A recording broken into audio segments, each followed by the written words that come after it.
And Miss Aaron, I have to ask you, because you said it. You said that the majority in the D.C. Court of Appeals is thwarting the president's agenda. Who? Which ones? Name them.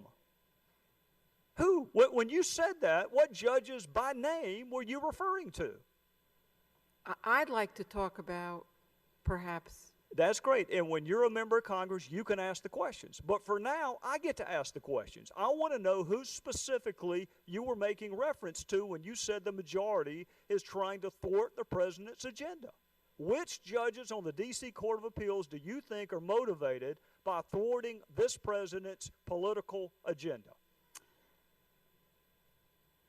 I'm not sure it's necessary to get into this topic, but if it is necessary to me. Then it is necessary to me, Miss Aaron, because you say we need more judges. You say we need more judges because the ones that are there now are insufficiently advancing the president's agenda.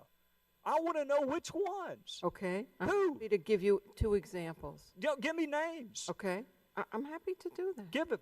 Brett Kavanaugh. Okay. Why was Brett Kavanaugh selected for the D.C. Circuit? 1, he authored the Starr Report. 2, he was a whitewater prosecutor. Does that mean he's not qualified? No. Does that mean he can't do a good job? No. John Roberts was the deciding vote in Sebelius versus NFIB. No. I bet that surprised you. But I would say that Brett Kavanaugh was selected. Look, qualified lawyers in Washington, D.C. are a dime a dozen in our biggest law firms. We know. Let's talk. Let's stop the gamesmanship.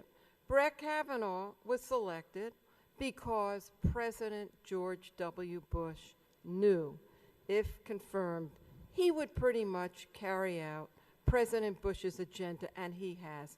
Well, let me ask you this, Ms. Aaron. No. No, I'm not going to let you do that. Who appointed Brennan to the Supreme Court? I think Eisenhower. You think he was surprised at the way that turned out? Who appointed Souter to the Supreme Court? Remember that. You think he was surprised at the way that turned out? He probably Who put John Paul Stevens on the U.S. Supreme Court?